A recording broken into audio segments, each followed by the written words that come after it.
Today, we're diving into a fascinating system that claims to decode Bitcoin's future. So let's jump right in.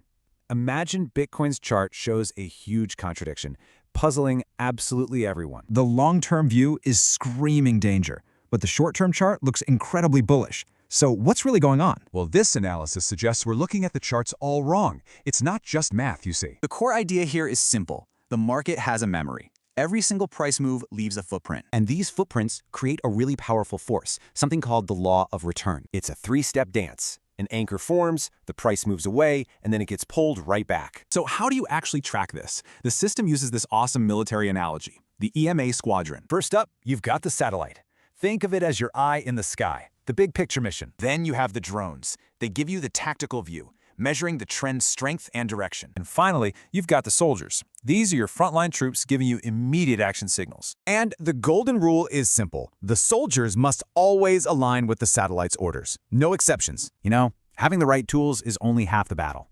The real war is happening inside your head. See, we all have two memories at war: the logical GPS and the emotional panic button. So when your portfolio is crashing and these two go head-to-head, which one actually wins? Survival memory, it wins. Every single time.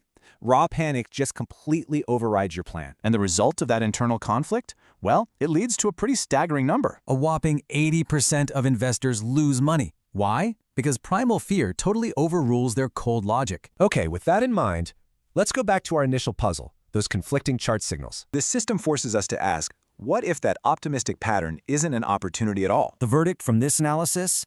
It's a trap, perfectly designed to lure in hopeful buyers. In other words, that short-term trap is actually serving the bigger, long-term bearish mission. And this trap is just one part of a classic market cycle that we see repeat itself over and over. Which leaves us with one final powerful question. Is the real battlefield the chart, or is it your own mind?